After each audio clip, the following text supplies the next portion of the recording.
নমস্কার, কেমন আছেন সবাই? প্রবাসীর ঘরোয়া রান্নাবাটির আরেকটি ব্লগে আপনাদের স্বাগত জানাই। আমার আজকের ব্লগটি একটি গৃহপ্রবেশের ব্লগ। আপনারা অনেকেই আমার বান্ধবী কেয়াকে চেনেন। তো আজ অক্ষয় তৃতীয়া, কেয়ার গৃহপ্রবেশের দিন। আমার ব্লগটি আজ এটি স্পেশাল। তবে হ্যাঁ, অক্ষয় তৃতীয়া অনেক দিন আগে চলে গেছে, কিন্তু আমি নিজে এত ব্যস্ত এবং মানসিক দিক থেকে এতটাই ভেঙে পড়েছিলাম যে ঠিকঠাক মতো ভিডিওটা এডিট করে উঠতেই পারছিলাম না। আর কি করা যায় বলুন, সুখ দুঃখ নিয়েই আমাদের জীবন। কখনো দুঃখের সময় আমরা এতটাই ভেঙে পড়ি যে পারিপার্শ্বিক দিক থেকে নিজেকে একটু গুটিয়ে নিই, পরে আবার মিলে ধরতে হয়। 1603 তো এদিকে না ওদিকে রান্না দেখে নাম্বারটা দেখ, 1603, এটা 1604, 1603 इधर है ना, 1603 তাহলে ওদিকে এই তো 1603 বেলবাজা।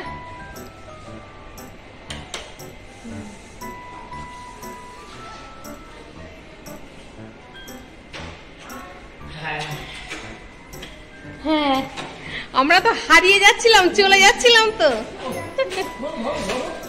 আই বাবু সুস বক্সে সুসটা কোথাও মাটি পাচ্ছি না। মিট্টি পাচ্ছেন না? আপনি তো আমাকে বলতে পারতেন, আমার ঘরে তো মিট্টি আছে। আপনারা অনেকেই জানেন যে আমরা স্টেশনের একেবারে সামনাসামনি থাকতাম, বা আমরা এখনো থাকিও। আর কেয়া ও আমাদের সামনাসামনিই থাকতো।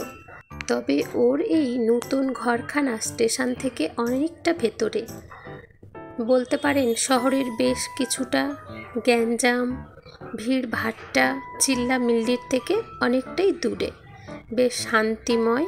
এখন সকাল 11টার মতো বাজে। ছোট ছেলেকে নিয়ে চলে এসেছি দেখানো দরকার। ওখানে কেয়া মানে এত কিচেনে কি করে থাকতো, ও নিজেও খুব কষ্ট হতো, আমারও কষ্ট হতো, কিন্তু এখানে একেবারে মানে প্রকৃতির হাওয়া খেতে খেতে রান্না করবে।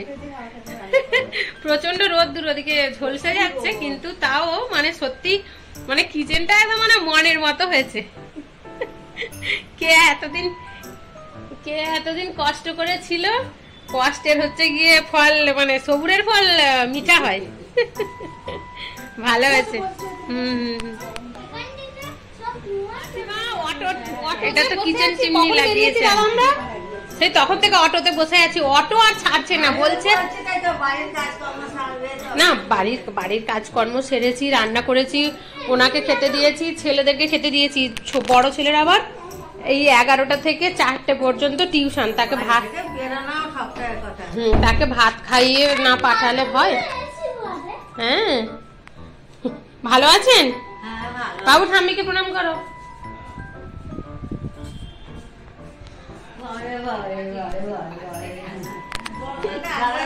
বড় ছেলেটা আসবে টিউশন থেকে আসবে। আপনি ভালো আছেন তো? সবাই এলে ভালো লাগবে। আপনি অনেক বলছি তো, সবাইকে বলেছিস তো? বলছে হ্যাঁ সবাইকে বলি। আর দূরটাও অনেকটা না, এবার সামনাসামনি হলে সকাল সকাল একবার ধরুন চলে আসলাম, এসে না হয় আবার গেলাম, কিন্তু এখানে তো সব কাজ দূর হয়ে গেছে, কেউ যাবে না। দূর নয়, ঠিক আছে তো? একদম প্রকৃতির হাওয়া খেতে খেতে একদম পকে যাবে। ভালো তো? খুব সুন্দর হয়েছে। কেউ আসেনি তো, কি হয়েছে? তুমি শাড়ি পরনি, এখনো আলতা পরনি। যাক ভালো হয়েছে, আলতাটা আমিও এখনো পরিনি, তোমার সঙ্গে পরে নেওয়া হবে আমার। দুষ্টু জল খাবে, বসে জল খা। আসলে ব্যাপারটা কি বলুন তো, আজ তো অক্ষয় তৃতীয়া, আর কেয়াদের ঘরটা সবে মাত্র এই 2-3 দিন হলো ওরা হাতে পেয়েছে। ঘরের কাজ করিয়ে উঠতে এত লেট হয়ে গেল ডেকোরেশনের কাজ, তো সেই হিসাবে খুব তাড়াহুড়ো করেই পুজোটা ঠিকঠাক করা, যেহেতু অক্ষয় তৃতীয়ার মতো একটা বিশেষ গুরুত্বপূর্ণ দিন। তো সেই হিসাবে ঠাকুরমশাইয়ের ভীষণ প্রবলেম হচ্ছিল। এমনিতেই মুম্বাইতে এটা একটা বড় সমস্যা, ঠিকঠাক সময় মতো ঠাকুরমশাই পাওয়া অনেক ভাগ্যের ব্যাপার। তবে আজ যে ঠাকুরমশাইকে বলা হয়েছিল, উনি আবার আসবেন বলেছিলেন যেই টাইমে, এখন সেই টাইম অনেকটা পার হয়ে গেছে। তাও চলুন মাসিমার অনুমতি নিয়ে ভোগ, নারকেল নাড়ু এসবগুলি ভাবছি সব রেডি করেই রাখি। তারপরে ঠাকুরমশাই যখন আসবেন তো আসবেন। ওনাকে ফোন করা হয়েছিল, উনি বলছেন যে আমার এখনও টাইম লাগবে। কিছু করার নেই, আয়োজনও যেহেতু সব কিছু হয়েই গেছে, সব কিছু এখন ঠাকুরের ওপর। দেখেছেন টাওয়ারের ওপরে হাওয়া কেমন, এই এত বড় চেয়ারখানা একাই উড়িয়ে নিয়ে আসছে। আর আমার ছেলে ভীষণ মজা পেয়েছে ওই চেয়ারের সঙ্গে খেলতে। পরে এসেছিল এক ড্রেস, তারপরে এখানে এসে খেলাধুলা করতে করতে ওই ড্রেস চেঞ্জ হয়ে গেছে। যেহেতু ঠাকুরমশাই আসতে অনেকটা সময় লাগবে, তাই জন্য মাসিমার থেকে অনুমতি নিয়ে আমি এখানে নারকেল নাড়ু বানানোর পর ঠাকুরের ভোগগুলোও বানিয়ে ফেললাম। আর ওদিকে এখন বৌদি এসেছে, বাচ্চাদেরও বেশ খিদে পেয়েছে। বৌদি ওদিকে লুচি ভাজছে আর কেয়া নিচে বসে রেডি করে দিচ্ছে। নিরামিষ আলুর দম আগেই বানানো হয়ে গেছে। ছেলেরা আর খিদে সহ্য করতে পারছে না। কিচেনের ওদিকটা এত রোদ্দুর দেখুন যে ঠিকঠাক করে ভিডিও করতে পারছি না। আর আসলে আপনারা আগেও হয়তো শুনলেন, আমি বললাম যে অনেকটা আগেই কেয়া ওই পুরানো ঘরে ভীষণ কষ্ট করে থাকতো। এটাও ঠিক যে যেমনই হোক না কেন নিজের ঘর, তবে আমরা সবাই তো চাই যে যেই অবস্থায় আছি ওর থেকে আরও যেন ভালো থাকি। সেইখান থেকে বলতে পারি কেয়ার আজকের এই ঘরটি আগের পুরানো ঘরের চাইতে অনেক গুণে সুন্দর, অনেক ভালো। আর আমরা বর্তমান যুগে সবাই চাই একটু খোলা প্রকৃতি এবং মন ভরে নিঃশ্বাস নিতে। এখানে কিন্তু তার কোনো ব্যতিক্রম নেই। ওদিকে বাচ্চাদের এত খিদে পেয়েছিল, লুচি আলুর দম ওদের দিয়ে দিয়েছি। ওরাও কিন্তু এখন বসে প্রকৃতির হাওয়াতেই খাচ্ছে, জানেন, এসি ফ্যান কিচ্ছু চালাতে হয়নি কো। এদিকে ঠাকুরমশাইকে ফোন করা হয়েছিল, উনি বললেন যে ওনার আসতে এখনও 1 ঘন্টা 30 মিনিটের মতো সময় লাগবে। তার জন্য মাসিমা আমাদের সবাইকে বললেন যে সকাল থেকে তো তোমরা না খেয়ে আছো, পুষ্পাঞ্জলি দেবে বলে শুকনো কিছু খেয়ে নাও, কিছুই হবে না। শেষে বাধ্য আবার আমরা সবাই একটু করে লুচি তরকারি খেলাম। ওর পরে বেশ কিছুটা সময় বসে নিজেরা গল্প আড্ডা। এখন ঠাকুরমশাই এসেছেন, চলুন আমরা তো আমাদের মতো করে গুছিয়ে রেখেছিলাম, এইবার ঠাকুরমশাই যেমন যেমন বলবেন সেই রকম করে গুছাতে হবে। তবে মোটামুটি আমিও তো একটু আধটু জানি, সেই হিসাবে কাজগুলো গুছিয়ে রেখেছি। দূর্বা, তুলসী পাতা, বেলপাতা সব গুছিয়ে বেছে রেখেছিলাম। ঠাকুরমশাই এসে মোটামুটি সব দেখে নিলেন, বললেন যে ঠিক আছে। উনি ওনার মতো তাড়াহুড়ো করে শুরু করেছেন পুজোর জোগাড় যন্ত্র। এদিকে কেয়াকে বললেন একটি নতুন বাসনের মধ্যে যেন গরম দুধ উতলাই। এই গরম দুধ উতলানোখানা আমি আমার নতুন ঘরে যখন গৃহপ্রবেশ হয়েছিল তখন আমিও করেছিলাম। দুধখানা উপচে যেন পড়ে যায়।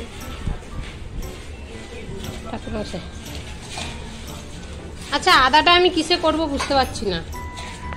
এর তো গ্রেট আরো নেই, একদম ছোট্ট ছোট্ট করে কুচিয়ে ফেলবো।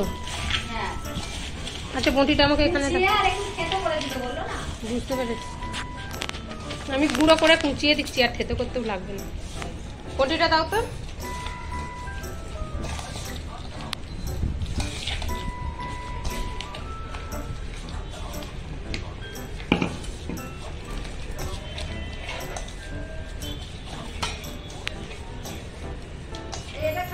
এখন চলছে সিন্নি মাখার পর্ব। 5 পোয়া আটার সিন্নি দেওয়া হবে। ঠাকুরমশাই আমাকে যেমনভাবে বললেন সেই রকম কাজু, বাদাম, নারকেল কোরানো ইত্যাদি সব গুছিয়ে দিয়েছি। তবে সিন্নিটা অনেকটা বেশি হবে তো এই ছোট্ট জায়গাটার মধ্যে হয়তো হবে না। ঠাকুরমশাই তাই বললেন আমি 2টো জায়গার মধ্যে ঠিকঠাক চালিয়ে করে নিচ্ছি। ও বৌদি, বৌদি দেশে চলে যাবে আর দেখা হবে না, আসছি অন্তত বলে যাও।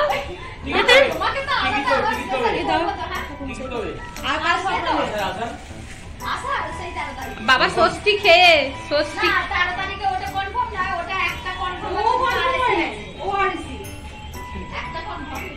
ষষ্ঠী খেয়ে বোনেদের থেকেও কত পরে আসবে।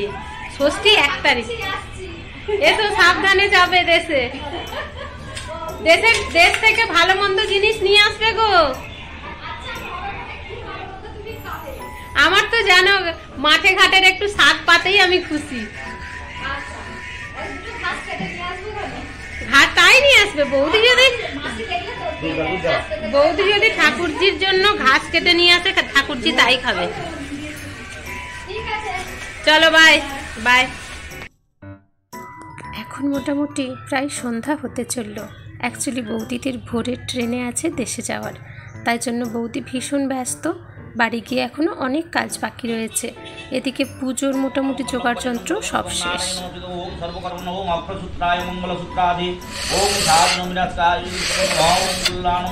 পাচ্ছি না।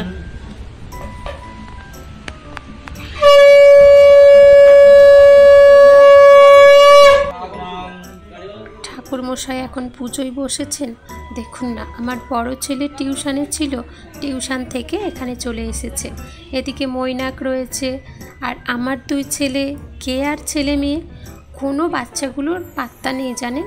সবাই এই সোসাইটির গার্ডেনে গিয়েছে খেলতে। ওর ওপর আবার রয়েছে জিমখানা, যা আবার আমার 2 ছেলের ভীষণ পছন্দের জায়গা। পুজো বাড়িতেও অনেকজন নিমন্ত্রিত আছেন। আবার ওর ওপর থেকে সন্ধ্যাবেলা কিছুক্ষণ হলেও ভজন কীর্তনের আয়োজন করা হয়েছে। কি জানি কি হবে, পুজো বসতে বসতেই অনেকটা দেরি হয়ে গেল। অ্যাকচুয়ালি আজ এমনই একটা দিন, আর এত তাড়াহুড়োর ওপরে সব কিছু হয়েছে। যাক, ঠাকুর যেন সবারই মঙ্গল করেন।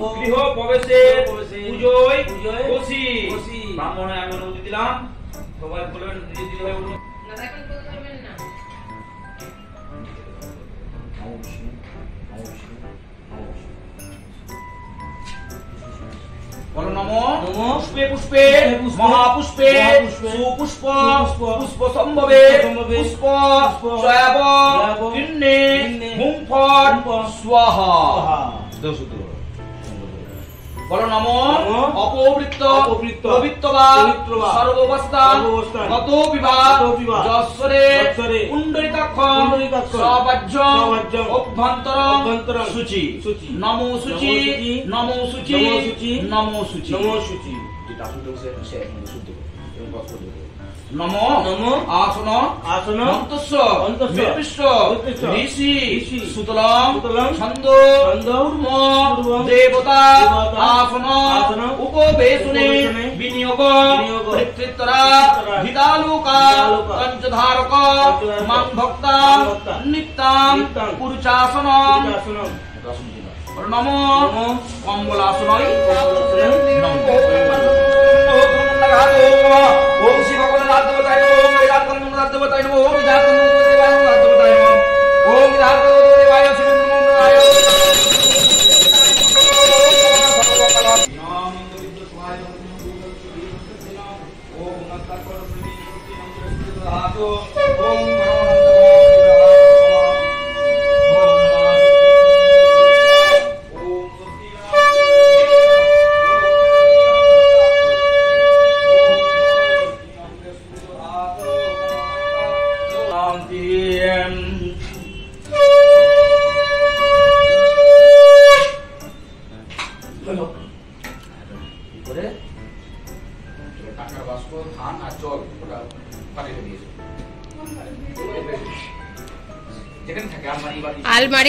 আলমারিতেই রাখে টাকার বাক্স, ধান।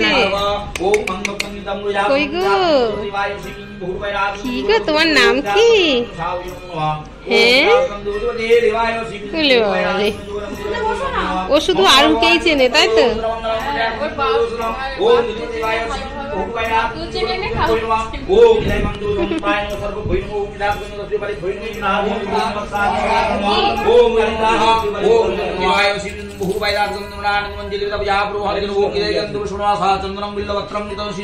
আমি নারকেল ছাড়িয়ে যেটুকু বেরিয়েছিল রেখে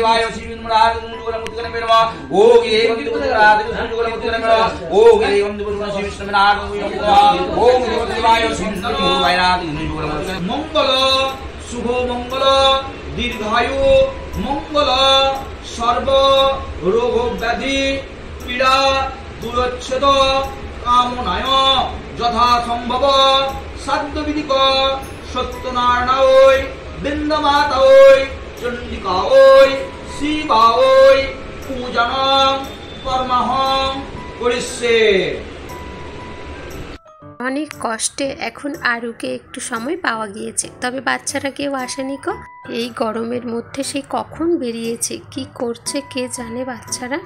পুষ্পাঞ্জলি দেওয়া হয়ে গেছে আমাদের, এইবার সত্যনারায়ণের ব্রত কথা শুনবো, তাই জন্য হাতে দূর্বা তুলসী আর ফুল নিয়ে বসে পড়েছি। আবির্ভূত হইলেন মরত ভুবন, দরিদ্র ব্রাহ্মণ এক মথুরাতে ছিল, না দেখে সুখের মুখ দুঃখকালে গেল।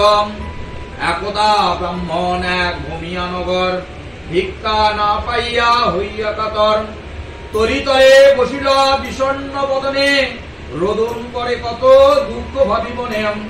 দয়ালু হইয়া চিত্তের সত্যনারায়ণ, লীলা দর্শন বিজ্ঞান বলেন শুন দ্বিজ মহাশয়, কি হেতু হরণ কর বসিব দরায়। বিজ্ঞান করেন কিবা নিত্য নিত্য ভিক্ষা মেঘে খায়, আজ নাই ভিক্ষা মিলে দুঃখ চিন্তা তাই, তাই দেখে ফকির। ছেলেগুলো সব কোথায় গেল কি জানি, কখন নিচে গেছে দেখো। অন্তত এই সময়টা একটু দরকার ছিল। ফোনটা করার পর আমরা এই করে ফেলবেন। ওদিকে তো আপনারা দেখলেনই, বৈষ্ণবরাও সব এসে গিয়েছেন। ওদিকে শুরু হয়েছে কীর্তন, আর এখানে এখন হবে হোম। ভাবছি হোমটা শেষ হলে তারপরে বাচ্চাগুলোর একটু খোঁজ করতে না হয় নিচে যাব। সেই কখন বেরিয়েছে বাচ্চাগুলো, আমারও মনটা যেন ভীষণ খুঁতখুত করছে। ওম চক্ষুরাগ্নম নমঃ তদবিম্বরং রাবসুনিলয়, ওম দিব্যারাগম নমঃ চক্ষুরাগ্নম স্বাহা, ওম চক্ষুরাগ্নম ওম তদবিম্বরং রাবসুনিলয়ম দিব্যা, ওম চক্ষুরাগ্নম স্বাহা নমঃ চক্ষুরাগ্নম। ওম স্বাহা স্বাহা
যেসব ভক্তরা আসবে তো চন্দন একটা কথা বলা হবে, কিন্তু ভগবানের ইচ্ছা কিছু করার নেই।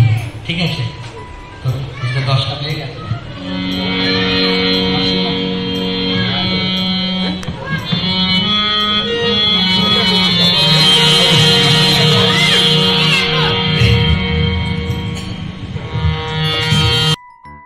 সব মিলিয়ে আজকের দিনটি ভীষণ সুন্দর কাটলো, ভীষণই সুন্দর ছিল আমার কাছে আজকের দিনটি। গৃহপ্রবেশের পুজো, নিজের হাতে করতে পারা ঠাকুরের জন্য কোনো কাজকর্ম আমার ভীষণ ভালো লাগে। ওর পরে ছিল সবার শেষে রাত্রে বৈষ্ণবদেরই বানানো ঠাকুরের প্রসাদ ভোগ সত্যি অমৃত ছিল। তাও চলুন বলি আজকের প্রসাদ ভোগে কী কী ছিল।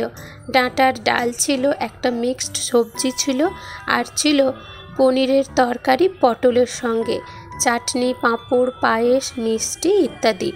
সত্যি রান্নাগুলি যেন একেবারে অমৃতের সমান ছিল। এত সুস্বাদু যেটা বলে বোঝানো যাবে না। আজকের ব্লগটি এডিট করতে করতে আমি নিজে বুঝতেই পারছিলাম না যে কোনখানে আপনাদের দেখাবো আর কোনখানে দেখাবো না। এত বড় হয়েছে আমার নিজেরও খারাপ লাগছে, কিন্তু আর এর বেশি কোথাও থেকে আমি কেটে বাদ দিতে পারছিলাম না। চলুন আজ এই পর্যন্তই। আমার আজকের এই ব্লগটি আপনাদের কেমন লাগলো পারলে একটি কমেন্ট করে জানাবেন, ভালো লাগলে একটি লাইক করে দেবেন। ঠাকুরের কাছে প্রার্থনা করি এখন চারিদিকের যা পরিস্থিতি, এই পরিস্থিতিতে সবাই যেন নিজেদের পরিবার সংসার সব কিছু আগলে রাখি, সবাই যেন ভালো থাকি, সুস্থ থাকি, আনন্দে থাকি। আর ঠাকুরের কাছে প্রার্থনা করি যেন পরিস্থিতির সঙ্গে আমরা নিজেদেরকে তাল মিলিয়ে চলতে পারি। সবাই ভালো থাকবেন, সুস্থ থাকবেন, সাবধানে থাকবেন। আপনাদের সঙ্গে খুব শীঘ্রই দেখা হচ্ছে একটি কোনো নতুন ব্লগ নিয়ে। এতটা সময় সঙ্গে থাকার জন্য অনেক ধন্যবাদ জানাই। শুভরাত্রি।